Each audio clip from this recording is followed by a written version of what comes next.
নমস্কার, ব্রেকিং বাংলায় আপনাদের স্বাগত। আমি জয়ন্ত মজুমদার। নিজের দলের বিধায়কদেরই কি ভয় পাচ্ছেন? দল ছুট হয়ে যাওয়ার ভয়, সেই ভয় কি ঢুকেছে শুভেন্দু অধিকারীর মধ্যে? যাই হোক, শুভেন্দু অধিকারী এই রাজ্যসভার ভোটকে কেন্দ্র করে মানে যে 5টি আসন খালি হলো এবং সেখানে যে নমিনেশন ফাইলিং হয়েছে, তার নমিনেশন ফাইলিং এর দিন শুভেন্দু অধিকারী সাংবাদিকদের সামনে বলেছেন, শ্রমিক ভট্টাচার্যকে সঙ্গে নিয়ে বসে, যে তারা দ্বিতীয় প্রার্থী দিতে পারতেন, কিন্তু তারা পরম্পরা মেনে হচ্ছে দ্বিতীয় প্রার্থী দেননি। এবং তৃণমূল হচ্ছে এই রাজ্যসভা ভোটে হচ্ছে বিধায়ক ভাঙানোর খেলা শুরু করেছিল, কিন্তু তৃণমূলও ভয়ে এবার সেকেন্ড মানে তাদের পঞ্চম প্রার্থী দেয়নি এই কারণেই যে তাদের ক্রস ভোটিং হওয়ার সম্ভাবনা ছিল।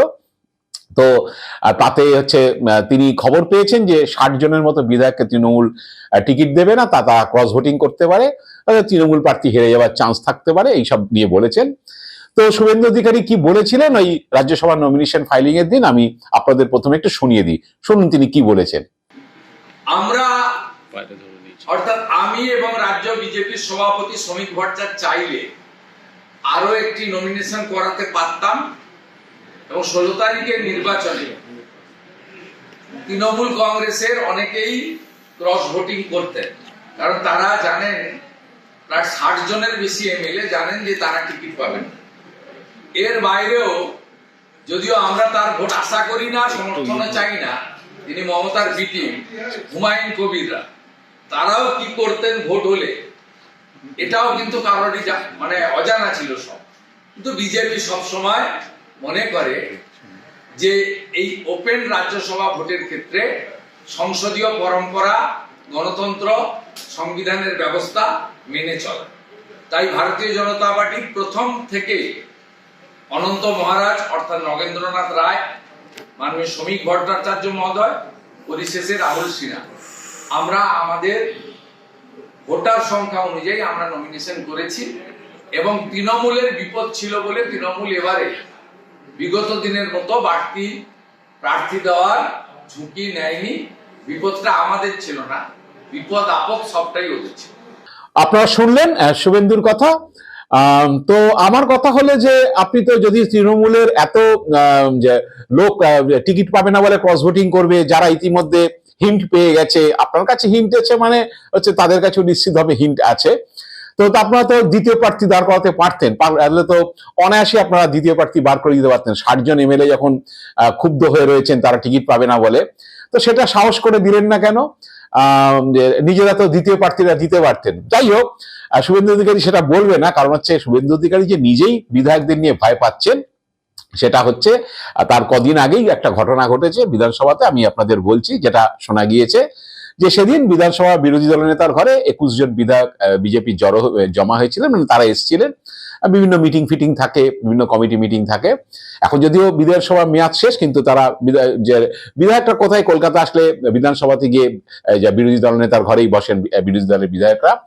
তো সেখানে শুভেন্দু অধিকারী তাদের কিছু গল্প শুনিয়েছেন, যে যারা দল ছেড়ে চলে যাবেন ভাবছেন বা কিছু মনে করছেন, যদি অন্য কিছু ভাবনা চিন্তা করছেন, এসব করে লাভ নেই। কারণ হচ্ছে এজেন্সি সবসময় প্রত্যেকের উপর নজরদারি চালাচ্ছে। এজেন্সি মানে হচ্ছে এই যে সিবিআই, ইডি এদের কথা, ইনকাম ট্যাক্স এদের কথা বলছেন, এই বলে কিছুটা পরোক্ষে হুমকি দেওয়ার চেষ্টা করেছেন। আসলে বিষয়টা হচ্ছে, যদি তৃণমূলে যাও তাহলে তোমার পেছনে ইডি বা সিবিআই লেগে যাবে, এটাই হয়তো বলতে চেয়েছেন। কারণ কেন্দ্রে নরেন্দ্র মোদী সরকার রয়েছে, সুতরাং বাংলায় সরকার করতে পারুক না পারুক অন্য প্রশ্ন, কিন্তু বিধায়ক যদি কেউ দল ছেড়ে চলে যায় হচ্ছে, তাহলে বিধায়কদের উপর নজরদারি রয়েছে এজেন্সির। তার মানে কি, বিধায়ক দল ছেড়ে চলে গেলে তার পেছনে এজেন্সি লেগে যাবে, মানে উনি বলতে পারেননি যেটা আমি লাগিয়ে দেবো তোমাদের পেছনে। তো এটা বলে পেলে একটু বিধায়কদের চাপে রাখার চেষ্টা, বা সামনে রাজ্যসভার ভোট আসছে, সেই রাজ্যসভার ভোটে যদি বিধায়করা যদি ভোটাভুটি হয় কোনো কারণে, 5টা আসনের জায়গায় 6 নম্বর প্রার্থী দাঁড়িয়ে যায়, কেউ ভোটাভুটি হয়, তখন যাতে নিজেদের ভোটটা ঠিকঠাক পড়ে, যাতে ক্রস ভোটিং না হয়, আমার 65টা ভোট আছে, আমার 65টা ভোট যাতে ঠিক মতো পরে আমার প্রার্থী পায়। তো এইসবের জন্য, এবং যদি ক্রস ভোটিং হয় সেই দায়িত্ব আসবে হচ্ছে বিরোধী দলের নেতার ঘাড়ে। কারণ দিল্লি থেকে পরিষ্কার হচ্ছে, বুঝে নিতে চায় বিধানসভার বিষয়টা, যে পরিষদীয় দলের নেতা বা বিরোধী দলের নেতা সব ভোট যদি ঠিকঠাক হয়, সব প্রার্থী যদি ঠিকঠাক জিতে যায়, তাহলে ক্রেডিটটা, আর যদি কিছু গোলমাল হয় পুরো দায়টা চাপে হচ্ছে বিরোধী দলের নেতা। সেই জন্য শুভেন্দুর চাপ ছিল, ওই জন্য ভোটের আগে হচ্ছে গল্পটা শুনিয়ে দিয়েছে। যাই হোক, তৃণমূল যেহেতু 4 জনের বেশি প্রার্থী দেয়নি, কারণ তাদের 4টে নিশ্চিত আসন, সেই জন্য শুভেন্দুর এখন চাপ নেই। শুভেন্দু এখন ঘুরিয়ে অন্য কথা বলছেন যে তৃণমূল হচ্ছে লড়ালড়িতে যায়নি বা এক্সট্রা ক্যান্ডিডেট দেয়নি, ভোটাভুটি হলে তাদেরই ক্রস ভোটিং হবে, 60 জন বিধায়ক ভোট দেবে না। তো এই হলো ব্যাপার। কিন্তু যেটা হয়েছে সমস্যা, সেটা হচ্ছে যে আজ সোমবার আজকে রাহুল সিনহার ভাগ্য নির্ধারণ হওয়ার কথা। কারণ আপনারা জানেন যে বৃহস্পতিবার রাহুল সিনহা যখন নমিনেশন ফাইলিং করে, তার ফাইলিং এ কিছু ত্রুটি বিচ্যুতির বিষয় জানা গিয়েছিল, যেটা পরের দিন শুক্রবার দিন স্ক্রুটিনি হয়েছিল। তৃণমূল কিছু আপত্তি তুলেছিল রাহুল সিনহার এফিডেভিট সংক্রান্ত বিষয় নিয়ে। কারণ রাহুল সিনহার আসল নাম হচ্ছে বিশ্বজিৎ সিনহা এবং তার সমস্ত সার্টিফিকেট হচ্ছে বিশ্বজিৎ সিনহা নামে। তিনি রাহুল সিনহা নামে কি বলে নমিনেশন ফাইলিং করেছেন, এবং তার ওই যদি কেউ করে নাম চেঞ্জ করে, তার জন্য যেসব এফিডেভিট দরকার, খবরের কাগজে বিজ্ঞাপন, অনেক কিছু বিষয় থাকে। তো এইরকম এই এফিডেভিট সংক্রান্ত কিছু বিচ্যুতির জন্য হচ্ছে তৃণমূল আপত্তি করে চিঠি দিয়েছে রিটার্নিং অফিসারকে। এবং হচ্ছে আপনারা জানেন যে অ্যাসেম্বলিতে রাজ্যসভার ভোটের বিষয়টা কন্ডাক্ট করেন হচ্ছে বিধানসভার ভোটে, মানে রাজ্যসভার যে নির্বাচন বিধানসভায় হয়, সেটা কন্ডাক্ট করে হচ্ছে বিধানসভার সচিব। তো তাদের কাছে কমপ্লেন দেওয়াতে স্ক্রুটিনিতে বিষয়গুলো আসে।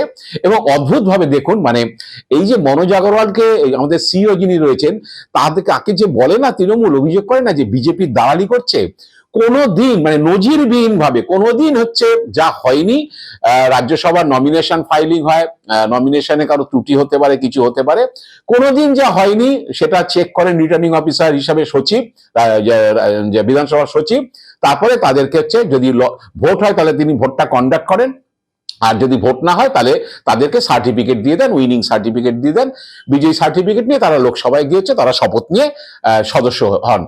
এবার এই স্ক্রুটিনি রাহুল সিনহার যেহেতু গন্ডগোল হয়েছে এফিডেভিটে, এই জন্য নজিরবিহীন ভাবে হচ্ছে সিইও নিজে স্ক্রুটিনিতে চলে এসছেন মনোজ আগরওয়াল। মানে বিজেপির দালালির একটা তো সীমা আছে, মানে কোনোদিন যা হয়নি নজিরবিহীন, তিনি চলে এসেছেন হচ্ছে করতে। আসলে শুভেন্দুরা খবর দিয়েছে যে রাহুল সিনহা একটা গুফ আপ করেছে, একটা গন্ডগোল করে ফেলেছে। শুভেন্দু অন্য সব দিয়েছেন, অজুহাত দিয়েছেন যে আমাদের এখানে যখন রাহুল সিনহা ক্যান্ডিডেট ডিক্লেয়ার হয়েছে, এই সপ্তাহে 2 দিন ছুটি ছিল, সরকারি দপ্তর বন্ধ ছিল, তাই হচ্ছে এইগুলো করে উঠতে সময় পাননি, তাই বৃহস্পতিবার দিন শেষ পর্বে সেগুলো করতে হয়েছে তাড়াহুড়ো করে, এইসব বলতে চেয়েছেন। আসলে বিষয় হচ্ছে গোলমাল তো পাকিয়ে ফেলেছেন। এখন নমিনেশনটা বাতিল হলে হচ্ছে রাহুল সিনহা অবশ্য শুক্রবার দিন স্ক্রুটিনি শেষে বলে দিয়েছেন যে আমারটা সব হয়ে গেছে, আমি সোমবার দিন আমি সার্টিফিকেট পেয়ে যাচ্ছি, মানে যেহেতু 5টা ক্যান্ডিডেট যে নমিনেশন দিয়েছে, আমি সার্টিফিকেট পেয়ে যাচ্ছি, কোনো অসুবিধার কিছু নেই।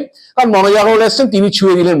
মনোজ আগরওয়াল এসছিলেন আসলে অ্যাসেম্বলির যে রিটার্নিং অফিসার মানে সচিব, তার উপর প্রেশার ক্রিয়েট করতে, যে রাহুল সিনহার যেসব ভুল ত্রুটিগুলো হয়েছে সেগুলো দিয়ে নমিনেশন আটকিও না, তুমি এটা ছাড়ো, ওটা প্রেশার ক্রিয়েট করতে হচ্ছে। কিন্তু অ্যাসেম্বলি সচিব তিনিও তো আইএস অফিসার, তিনি ছাড়বেন কেন? তিনি টেকনিক্যাল ব্যাপারে ধরেছেন যেখানে এখানে ত্রুটি আছে।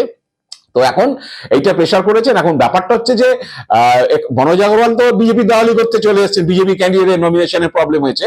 এবার সচিব যদি না ছাড়েন তাহলে কি এই রাহুল সিনহার নমিনেশনটা বাতিল হবে? যদিও আজকে তার ভাগ্য নির্ধারণ হওয়ার কথা, তার নমিনেশনটা বাতিল হবে। এবার নমিনেশন বাতিল হলে সবটা দায় এসে পড়বে শুভেন্দু অধিকারীর ঘাড়ে খায়। কারণ হচ্ছে যে পরিষদীয় দলের লিডারই হচ্ছে এই সমস্তগুলো ঠিক করে, বা চিফ হুইপ যিনি আছেন ঠিক করেন। যদি ক্ষমতায় থাকে সেখানে তার মুখ্যমন্ত্রী ঠিক করেন না, সেখানে চিফ হুইপ থাকেন, অন্য যারা থাকেন তারা ঠিক করেন, পরিষদীয় মন্ত্রী।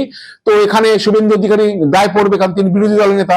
যদি রাহুল সিনহার নমিনেশন বাতিল হয়ে যায়, তাহলে কেন বাতিল হয়েছে, কেন তাকে টাইমলি সবকিছু ফর্ম ফিল আপ করিয়ে সবকিছু করিয়ে দেওয়া হয়নি, যেটা হয় যিনি দাঁড়ান তার তো দায় নেই, যে যারা আছেন বিধানসভায় তারাই হচ্ছে সমস্ত কিছু করে দেবে, ফর্ম ফিল আপ করে দেবে, এই এফিডেভিট লাগবে, এই লাগবে, এই হচ্ছে আপনার অ্যাসেটের সম্পর্কে এই এফিডেভিট লাগবে, এগুলো দিয়ে একটা নমিনেশন ফাইলিং, কমপ্লিট ফাইলিং হতে যা যা লাগে সেগুলো তারা বিরোধী দলের নেতা বা পরিষদীয় দলের নেতা এরা করিয়ে দেবেন।